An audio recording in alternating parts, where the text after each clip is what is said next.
ನಮಸ್ಕಾರ ಸ್ನೇಹಿತರೆ, one step to success ಚಾನಲ್ಗೆ ತಮ್ಮೆಲ್ಲರಿಗೆ ಸ್ವಾಗತ. ಸ್ನೇಹಿತರೆ, CTETಗೆ ಸಂಬಂಧಪಟ್ಟಂತೆ 29ನೇ ತರಗತಿ ಇದಾಗಿರುತ್ತೆ, 29th ಕ್ಲಾಸ್ ಇದಾಗಿರುತ್ತೆ. ಸ್ನೇಹಿತರೆ, ನಿನ್ನಿನ ಒಂದು ತರಗತಿಯಲ್ಲಿ CTETಗೆ ಕೊನೆಯ ಕ್ಷಣದ ತಯಾರಿ ಯಾವ ರೀತಿ ಇರಬೇಕು, ಯಾವ ಟಾಪಿಕ್ಸ್ನ ನೀವು ಮಿಸ್ ಮಾಡದೆ ನೋಡ್ಕೊಳ್ಳೇಬೇಕು ಅಂತಕ್ಕಂಥದ್ದನ್ನು ಆಲ್ರೆಡಿ ನಾನು ವಿಡಿಯೋ ಮಾಡಿದ್ದೀನಿ. ನೀವೇನು ಓದ್ರಿ ಬಿಡ್ರಿ, ಬಟ್ ಆ 6 ಒಂದು ಟಾಪಿಕ್ಗಳನ್ನು ನೀವು ಮಿಸ್ ಮಾಡದೆ ಏನು ರೆಡಿಯಾಗಿ ಹೋದರೆ ಸ್ನೇಹಿತರೆ, ಪ್ರತಿಯೊಂದು ಸಬ್ಜೆಕ್ಟಲ್ಲಿ ಆ ಪ್ರಶ್ನೆಗಳಿರುತ್ತೆ. ಸೊ ಆ ಒಂದು ಇಂಪಾರ್ಟೆಂಟ್ ಒಂದು ವಿಡಿಯೋನ ನಾನು ಹಿಂದಿನ ತರಗತಿಯಲ್ಲಿ ಮಾಡಿದ್ದೀನಿ. ಆ ವಿಡಿಯೋನ ನೋಡ್ಕೊಳ್ಳಿ. ಸೊ ಇವತ್ತಿನ ಒಂದು ತರಗತಿಯಲ್ಲಿ ನಾವು ಟೈಪ್ಸ್ ಆಫ್ ಲರ್ನಿಂಗ್ ಡಿಸೆಬಿಲಿಟೀಸ್ ಕುರಿತು ನೋಡ್ತಾ ಹೋಗೋಣ.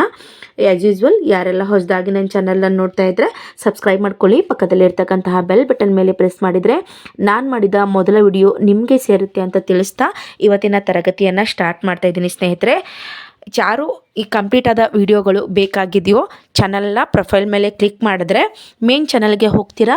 ಚಾನಲ್ಗೆ ಹೋದ್ಮೇಲೆ ಪ್ಲೇ ಲಿಸ್ಟ್ ಸಿಗುತ್ತೆ. ಇಡೀ 29 ತರಗತಿಗಳ ಪ್ಲೇ ಲಿಸ್ಟು ಸೈಕಾಲಜಿಗೆ ಸಂಬಂಧಪಟ್ಟಂತೆ CTETಗೆ ಸಂಬಂಧಪಟ್ಟಂಥ ಎಲ್ಲ ತರಗತಿಗಳು ನಿಮಗೆ ಸಿಗುತ್ತೆ. ಅದ್ರ ಜೊತೆಗೆ EVS ತರಗತಿಗಳು ಕೂಡ ಕಂಟಿನ್ಯೂಸ್ ಆಗಿ ಮಾಡ್ತಾ ಇದ್ದೀನಿ. ಹಾಗಾಗಿ ಅದರ ಉಪಯೋಗವನ್ನು ಕೂಡ ಪಡ್ಕೊಳ್ಳಿ. ಓಕೆ, ಸೊ ಇವತ್ತಿನ ತರಗತಿನ ಸ್ಟಾರ್ಟ್ ಮಾಡೋಣ. ಸ್ನೇಹಿತರೆ, ಇದರ ಮೇಲೆ 200% ನಿಮಗೆ ಪ್ರಶ್ನೆ ಇರುತ್ತೆ. ಒಂದಾದರೂ ಒಂದು ಇರಲೇಬೇಕು. ಪ್ರತಿಯೊಂದು ಸಬ್ಜೆಕ್ಟಲ್ಲಿರುತ್ತೆ. ಸೈಕಾಲಜಿ ಆಗಿರ್ಬೋದು, ನಿಮ್ಮ ಸೋಷಿಯಲ್ ಸೈನ್ಸ್ ಇರ್ಬೋದು, ಅಥವಾ EVS ಆಗಿರ್ಬೋದು, ಮ್ಯಾಥ್ಸ್ ಆಗಿರ್ಬೋದು, ಸೈನ್ಸ್ ಆಗಿರ್ಬೋದು, ಪ್ರತಿಯೊಂದು ವಿಷಯದಲ್ಲಿ ಇದರ ಮೇಲೆ 200% ಕ್ವಶನ್ಸ್ ಆಗುತ್ತೆ. ಓಕೆನಾ? ಆಯಾ ಸಬ್ಜೆಕ್ಟ್ಗೆ ಸಂಬಂಧಪಟ್ಟಂತೆ ಕಲಿಕಾ ನ್ಯೂನತೆಗಳು ಅಂದರೆ ಡಿಸೆಬಿಲಿಟೀಸ್ ಆಫ್ ಲರ್ನಿಂಗ್ ಕೇಳ್ತಾರೆ. ಹಾಗಾಗಿ ಇದು ತುಂಬಾ ಇಂಪಾರ್ಟೆಂಟು. ಯಾವ್ದು ನೋಡಿದ್ರೋ ಬಿಟ್ಟಿದ್ರೋ ಗೊತ್ತಿಲ್ಲ, ಈ ವಿಡಿಯೋ ಮಾತ್ರ ಸ್ಕಿಪ್ ಮಾಡೋಕ್ಕೆ ಹೋಗ್ಬೇಡಿ, ಸಂಪೂರ್ಣವಾಗಿ ವಿಡಿಯೋನ ನೋಡ್ಕೊಳ್ಳಿ. ಸೊ ಯಾವ್ಯಾವ್ದಿದೆ ಅಂತ ನೋಡಿದೆ ಆದರೆ ಸ್ನೇಹಿತರೆ, ನೋಡು, ಡಿಸ್ಲೆಕ್ಸಿಯಾ ಆಗಿರಬಹುದು, ಡಿಸ್ಗ್ರಾಫಿಯಾ, ಓಕೆ, ಅದಾದಮೇಲೆ ನೋಡಿ ಡಿಸ್ಕ್ಯಾಲ್ಕುಲಿಯಾ, ಓರಲ್ ರಿಟರ್ನ್ ಲ್ಯಾಂಗ್ವೇಜ್ ಡಿಸಾರ್ಡರ್ ಇರುತ್ತೆ, ವರ್ಬಲ್ ಲರ್ನಿಂಗ್ ಡಿಸೆಬಿಲಿಟೀಸ್ ಇರುತ್ತೆ. ಯಾವುದ್ಯಾವುದಿದೆ ಅಂತ ಸಂಪೂರ್ಣವಾಗಿ ಈಗ ನೋಡ್ತಾ ಹೋಗೋಣ. ಯಾವುದ್ರ ಮೇಲೆ ತುಂಬ ಪ್ರಶ್ನೆಗಳು ಆಗಿದೆ ಇಲ್ಲಿವರೆಗೂ ಕೂಡ ಲಾಸ್ಟ್ ಹೇಳ್ತೀನಿ ನಿಮಗೆ. ಇಲ್ಲಿವರೆಗೂ ಯಾವುದ್ರ ಮೇಲೆ ಜಾಸ್ತಿ ಪ್ರಶ್ನೆಗಳಾಗಿದೆ, ಇವೆರಡನ್ನು ನೀವು ನೋಡಿಕೊಂಡು ಹೋಗಲೇಬೇಕು, ಬಂದೇ ಬರುತ್ತೆ ಪ್ರಶ್ನೆ ಅನ್ನೋ ಹಾಗೆ ತುಂಬ ಸಲ ರಿಪೀಟ್ ಆಗೋದಂತಹ ಎರಡು ಕೂಡ ಇದೆ. ಅದು ಯಾವುದಿದೆ ಅಂತ ನಿಮಗೆ ಸಂಪೂರ್ಣವಾಗಿ ಹೇಳ್ತಾ ಹೋಗ್ತೀನಿ. ಬನ್ನಿ ಒಂದೊಂದೇ ಸಂಪೂರ್ಣವಾಗಿ ನೋಡ್ತಾ ಹೋಗೋಣ. ಫಸ್ಟು ಡಿಸ್ಲೆಕ್ಸಿಯಾ ಬಗ್ಗೆ ತಿಳ್ತಾ ಹೋಗೋಣ. ಸ್ನೇಹಿತರೆ, ಏನಿದೆ ಡಿಸ್ಲೆಕ್ಸಿಯಾ ಅಂತಂದರೆ, ಇದು ಕೇವಲ CTETನೇ ಅಂತ ಅಲ್ಲ, TETನೇ ಅಂತಲ್ಲ, PSTR ಆಗಿರ್ಬೋದು, HSTR ಆಗಿರ್ಬೋದು, ನಮ್ಮ ಶಿಕ್ಷಕರ ನೇಮಕಾತಿಗೆ ಅತ್ಯಂತ ಇಂಪಾರ್ಟೆಂಟ್ ಆದಂತಹ ಟಾಪಿಕ್ ಇದಾಗಿರುತ್ತೆ. ಡಿಸ್ಲೆಕ್ಸಿಯಾ ಅಂತಕ್ಕಂಥದ್ದು ಡಿಫಿಕಲ್ಟಿ ಪ್ರೊಸೆಸಿಂಗ್ ಎ ಲ್ಯಾಂಗ್ವೇಜ್, ಭಾಷೆಯಲ್ಲಿ ನ್ಯೂನತೆ. ಯಾವ ರೀತಿ ಅಂದರೆ problems reading, writing, spelling, speaking. ನೀವು ಓದೋದ್ರಲ್ಲಾಗಿರಬಹುದು, ಬರೆಯೋದ್ರಲ್ಲಾಗಿರಬಹುದು, ಮಾತನಾಡುವಾಗ ಆಗಿರಬಹುದು, ಅಥವಾ ನಿಮ್ಮ ಪ್ರೊನೌನ್ಸೇಷನ್ ಆಗಿರ್ಬೋದು.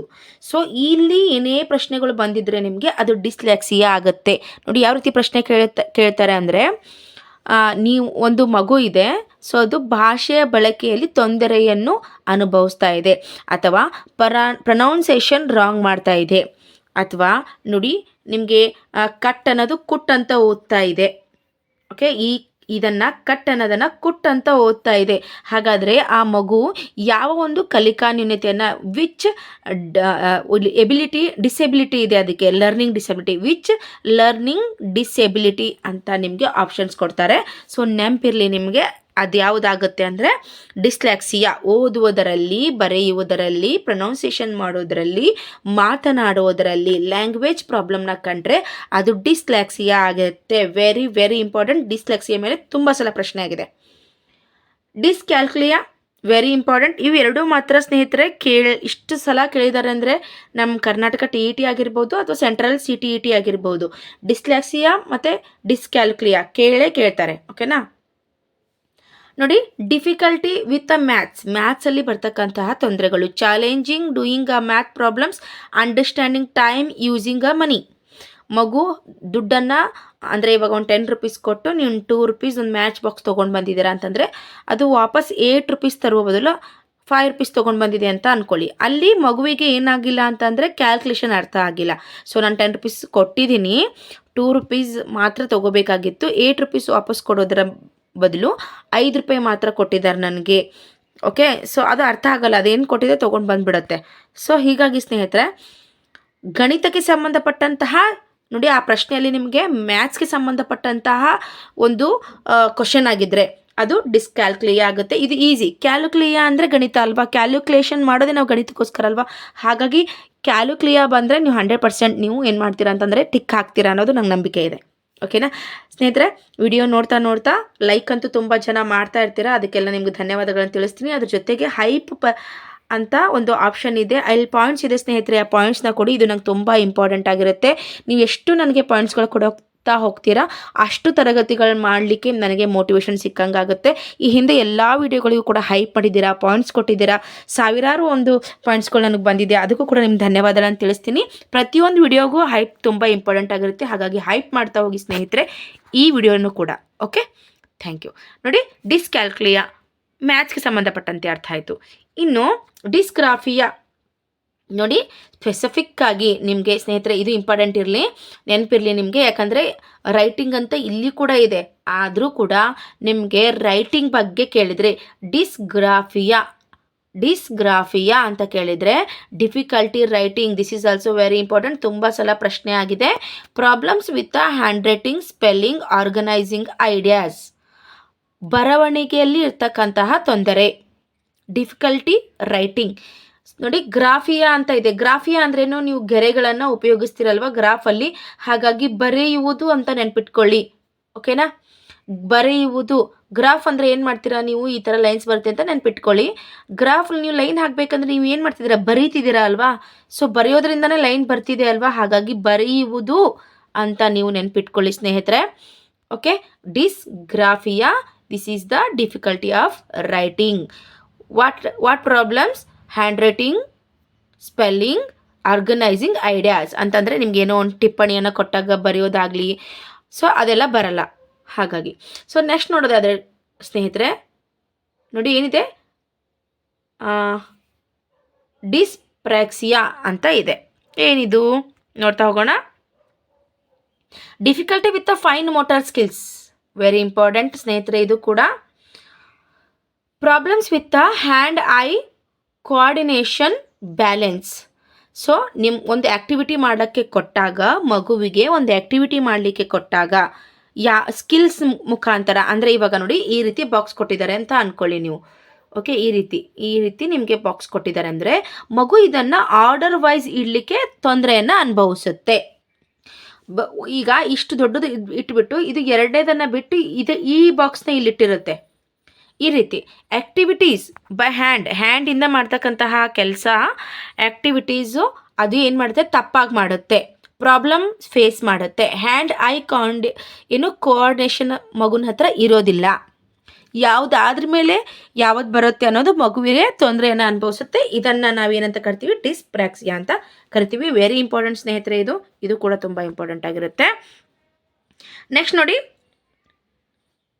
ಆಡಿಟೋರಿ ಪ್ರೊಸೆಸಿಂಗ್ ಡಿಸಾರ್ಡರ್ ಅಂತ ಇದೆ. Difficulty hearing and difference between sounds ಅಂತ ಇದೆ. ನೋಡಿ, ಕೇಳಿಸಿಕೊಳ್ಳುವುದರಲ್ಲಿ ಮಗುವೊಂದು ಪಾಠವನ್ನು ಹೇಳುತ್ತಿರುವಾಗ ತಪ್ಪಾಗಿ ಅರ್ಥ ಮಾಡ್ಕೊಳ್ತಾ ಇದೆ, ಅಥವಾ ನಾವು ಏನೋ ಕಟ್ ಅಂತ ಅಂದಿದ್ದು ಅದು ಬೇರೆ ಥರನೇ ಕೇಳಿಸ್ಕೊಂಡಿದೆ ಅಂತ ಅಂದರೆ ಆ ಮಗುವಿನ ಹಿಯರಿಂಗ್ ಪ್ರಾಬ್ಲಮ್ ಇದೆ, ಕೇಳಿಸಿಕೊಳ್ತಕ್ಕಂತಹ ಪ್ರಾಬ್ಲಮ್ ಇದೆ. Problem with reading comprehensive language. ಓಕೆನಾ, ಅದು ಪ್ರೊನೌನ್ಸಿಯೇಷನ್ ಕೂಡ ತಪ್ಪು ಮಾಡುತ್ತೆ, ಯಾಕಂದರೆ ತಪ್ಪಾಗೆ ಕೇಳಿಸ್ಕೊಂಡಿರುತ್ತೆ, ತಪ್ಪಾಗೆ ಪ್ರೊನೌನ್ಸಿಯೇಷನ್ ಮಾಡುತ್ತೆ. ಸೊ ಹಾಗಾಗಿ ಏನು ಕೇಳಿಸಿಕೊಳ್ಳುವುದರಲ್ಲಿ ಇರ್ತಕ್ಕಂಥ ಒಂದು ಡಿಸೆಬಿಲಿಟಿ ಇದಾಗಿರುತ್ತೆ ಸ್ನೇಹಿತರೆ. ಇನ್ನು ಲಾಸ್ಟಾಗಿ ಬರ್ತಕ್ಕಂಥದ್ದು ಯಾವ ಪ್ರೊಸೆಸಿಂಗ್ ಅಂತಂದರೆ ಇದು ವಿಜುವಲ್ ಪ್ರೊಸೆಸಿಂಗ್ ಅಂತ ಇದೆ. ಓಕೆನಾ, ಅಲ್ಲಿ ನಾನು ನನ್ನ ಚಾನಲ್ನ ಲೋಗೋ ಹಾಕಿದ್ದೀನಿ. ಡಿಫಿಕಲ್ಟಿ ಇಂಟರ್ಪ್ರೆಟಿಂಗ್ ವಿಜುವಲ್ ಇನ್ಫಾರ್ಮೇಷನ್ ಅಂತ.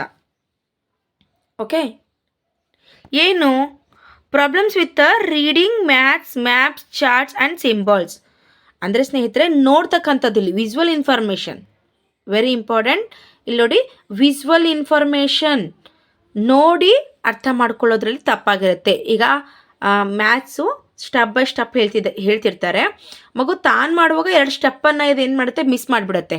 ಹಾಗಾಗಿ ನೋಡುವಾಗ ಆ ಮಗು ಮಾಡ್ತಕ್ಕಂತಹ ತೊಂದರೆ ಆಗಿರ್ಬೋದು, ಚಾರ್ಟ್ಸ್ಗಳನ್ನು ನೋಡ್ತಾ ಇರುತ್ತೆ. ಈಗ ನೋಡಿ, ನಾನು ನಿಮಗೆ ಚಾರ್ಟ್ ಹಾಕಿ ಹೇಳ್ತಿದ್ದೀನಿ. ಈ ಚಾರ್ಟಲ್ಲಿ ನಿಮಗೆ 1 ಬಾಕ್ಸು ಅಥವಾ 2 ಬಾಕ್ಸು ನೀವು ಈ ಮುಗಿದ ಮೇಲೆ ಮಿಸ್ ಮಾಡ್ಕೋತೀರಾ. ಹೇಳುವಾಗ ಆ್ಯಕ್ಟಿವ್ ಆಗಿದ್ದರೂ ಕೂಡ 1-2 ಚಾರ್ಟ್ಗಳು ಮಿಸ್ ಮಾಡ್ತೀರಾ. ಸೊ ಅದು ಕೂಡ ಏನು ಅಂದರೆ ವಿಜುವಲ್ ಪ್ರಾಬ್ಲಮ್ಸು. ಆಮೇಲೆ ಸಿಂಬಲ್ಸ್, ಸೊ ಪ್ಲಸ್ ಇರೋರಲ್ಲಿ ಮೈನಸ್ ಹಾಕೋದಾಗಲಿ, ಅಥವಾ ನೋಡಿ ನಾವು ಫಸ್ಟ್ ಸೆಕೆಂಡ್ ನಾವು ಪ್ರೈಮರಿ ಟೀಚರ್ಸ್ಗಳಿಗೆ ಇದ್ರೆ ಗೊತ್ತಿರುತ್ತೆ, ಮಕ್ಕಳು ಈ ಥರ ಪ್ಲಸ್ ಹಾಕೋದನ್ನು ಈ ರೀತಿ ಹಾಕ್ಬಿಡ್ತಾರೆ, ಇಂಟು ಹಾಕ್ಬಿಡ್ತಾರೆ. ಸೊ ಈ ರೀತಿಯ ತೊಂದರೆಗಳನ್ನು ಸಿಂಬಲ್ಸ್ ಕೂಡ ಮಾಡ್ತಾರೆ. So this is the visual problem. ಮಕ್ಕಳಿಗೆ ನೋಡುವುದರಲ್ಲಿ ಸಮಸ್ಯೆ ಉಂಟಾಗ್ತಿರುತ್ತೆ. ಫಾರ್ ಎಕ್ಸಾಂಪಲ್, ನಾನು ಇದಕ್ಕೆ ಬೆಸ್ಟ್ ಹೇಳಬೇಕಂದ್ರೆ ಸ್ನೇಹಿತರೆ, ತಾರೆ ಜಮೀನ್ ಪರ್ ಮೂವಿನ ನೀವು ನೋಡಿದರೆ ನಿಮ್ಗೆ ಗೊತ್ತಾಗುತ್ತೆ. ಈ ರೀತಿ ಇರ್ತಕ್ಕಂಥದ್ದು ಮಗುವಿಗೆ ಈ ಥರ ಕಾಣಿಸುತ್ತೆ ನೋಡಿ. ಈ ಥರ ಬಿ ಇರೋದು ಮಗುವಿಗೆ ಈ ಥರ ಕಾಣಿಸುತ್ತೆ. ಅದ್ರ ಜೊತೆಗೆ ನೋಡಿ ತುಂಬ ಇದೆ ಸ್ನೇಹಿತರೆ. ನೀವು ಆ್ಯಸ್ ಎ ಟೀಚರ್ ಆಗಿ ವರ್ಕ್ ಮಾಡಿದ್ರೆ ನಿಮ್ಗೆ ಗೊತ್ತಿರುತ್ತೆ. ಮಕ್ಕಳು 7 ಹಿಂಗೆ ಬರೆಯುವಾಗ ಈ ಥರ ಬರುತ್ತೆ. ಇದು ವಿಜುವಲ್ ಪ್ರಾಬ್ಲಮ್ ಇರ್ತಕ್ಕಂತಹ ಮಕ್ಕಳು ಮಾಡ್ತಕ್ಕಂತಹ ತೊಂದರೆ ಸ್ನೇಹಿತರೆ. ನೆನಪಿರಲಿ ನಿಮಗೆ, 7 ಅಂತೂ ತುಂಬ ಮಕ್ಕಳು ಮಾಡ್ತವೆ. ಸೊ 10 ಈ ಥರ ಬರೆಯೋದೇ ಏನು ಮಾಡ್ತಾರೆ, 10 ಈ ಥರ ಬರೀತಾರೆ. ಸೊ ಈ ರೀತಿ ಇರ್ತಕ್ಕಂತಹ ಒಂದು ಪ್ರಾಬ್ಲಮ್ನ ವಿಜುವಲ್ ಇನ್ಫಾರ್ಮೇಷನ್ ಅಲ್ಲಿರ್ತಕ್ಕಂತಹ ಪ್ರಾಬ್ಲಮ್, ಮ್ಯಾಥ್ಸ್ ಆಗಿರ್ಬೋದು, ಮ್ಯಾಪ್ ಆಗಿರ್ಬೋದು, ಚಾರ್ಟ್ ಆಗಿರ್ಬೋದು, ಸಿಂಬಲ್ಸ್ ಆಗಿರ್ಬೋದು, ತುಂಬ ಎಕ್ಸಾಂಪಲ್ಸ್ ನಿಮ್ಗೆ ಆಲ್ರೆಡಿ ನಾನು ಕೊಟ್ಟಿದ್ದೀನಿ. ಸೊ ಇಷ್ಟು ಡಿಸಬಿಲಿಟೀಸ್ ಇದರಲ್ಲಿ ತುಂಬ ಇಂಪಾರ್ಟೆಂಟು. ನೀವು ನೋಡಿಕೊಂಡೇ ಹೋಗಬೇಕು. ಅಂದರೆ ಡಿಸ್ಲ್ಯಾಕ್ಸಿಯಾ ಕೂಡ ಹೌದು, ಡಿಸ್ಕ್ಯಾಲ್ಕ್ರಿಯಾ ಕೂಡ ಹೌದು, ಡಿಸ್ಗ್ರಾಫಿಯಾ ಕೂಡ ಹೌದು, ಡಿಸ್ಪ್ರ್ಯಾಕ್ಸಿಯಾ ಕೂಡ ಹೌದು ಸ್ನೇಹಿತರೆ. ಈ ಎರಡು ಲಾಸ್ಟ್ ಇರೋದು ನಿಮಗೆ ಬಿಟ್ಟಿದ್ದು. ಬಟ್ ಇವು 4 ಮಾತ್ರ 100% ಕೇಳ್ತಾರೆ. ನೀವು ಸೇಫಾಗಿ ಎಲ್ಲನೂ ಓದ್ಕೊಂಡು ಹೋಗಿ, ನಾನು ಅದನ್ನು ಹೇಳಲ್ಲ. ಬಟ್ ರಿಪೀಟ್ ಆಗಿರೋ ಪ್ರಶ್ನೆಗಳನ್ನು ನೋಡೋದೇ ಆದರೆ ಇದರ ಮೇಲಂತೂ 200% ಪ್ರಶ್ನೆ ಇದ್ದೇ ಇರುತ್ತೆ. ನಾನು ಹೇಳೋದು ಸರಿ ಅಂತ ಅನಿಸಿದರೆ ಎಸ್ ಮೇಡಮ್ ಅಂತ ಕಮೆಂಟ್ ಮಾಡಿ ತಿಳಿಸಿ. ಯಾರೆಲ್ಲ ನೀವು ಈ ಹಿಂದೆ TET ಬರಿತಾನೇ ಇದ್ದೀರಾ, CTET ಬರಿತಾ ಇದ್ದೀರಾ, ಸೊ ನಾನು ಹೇಳೋದ್ರಲ್ಲಿ ಸರಿ ಇತ್ತು ಅಂದರೆ ಎಸ್ ಮೇಡಮ್ ಅಂತ ಏನು ಮಾಡಿ ಅಂತಂದರೆ ಕಮೆಂಟ್ ಮಾಡಿ. ಸೊ ಇದು ಇವತ್ತಿನ ತರಗತಿ ಆಗಿತ್ತು ಸ್ನೇಹಿತರೆ. ಈ ತರಗತಿ ನಿಮಗೆ ಇಷ್ಟ ಆಯಿತು ಅಂತ ಅಂದ್ಕೊಂಡಿದ್ದೀನಿ. ನಾನು ಹೇಳಿದ ಎಲ್ಲ ಇನ್ಫಾರ್ಮೇಷನ್ ನಿಮಗೆ ಅಂಡರ್ಸ್ಟ್ಯಾಂಡ್ ಆಗ್ತಿದ್ರೆ ಕಮೆಂಟ್ ಮೂಲಕ ತಿಳಿಸಿ ಅಂಡರ್ಸ್ಟ್ಯಾಂಡ್ ಆಗ್ತಿದೆ ಅಂತ. ಸೊ ಮತ್ತೇನೇ ತೊಂದರೆ ಇದ್ದರೂ ಕೂಡ, ನಿಮ್ದು ಏನೇ ಒಂದು ಡೌಟ್ಸ್ ಇದ್ದರೆ, ನನ್ನ ತರಗತಿ ಕುರಿತು ನಿಮಗೆ ಏನಾದರೂ ಡೌಟ್ಸ್ ಇದ್ದರೆ ಕಮೆಂಟ್ ಮೂಲಕ ತಿಳಿಸಿ. ನಾನು ಅದನ್ನು ಸಾಲ್ವ್ ಮಾಡೋಕ್ಕೆ ಟ್ರೈ ಮಾಡ್ತೀನಿ. Thank you so much watching this video. Like, share and subscribe. ಯಾರೆಲ್ಲ CTET ಬರಿತಾ ಇದ್ದಾರೆ, ನಿಮ್ಮ ಫ್ರೆಂಡ್ಸ್ ನಿಮ್ಗೆ ಗೊತ್ತಿರುತ್ತೆ, ಅವರಿಗೆಲ್ಲ ಶೇರ್ ಮಾಡಿ, ಹೈಪ್ ಮಾಡಿ, ಪಾಯಿಂಟ್ಸ್ ಕೊಡಿ. Thank you so much.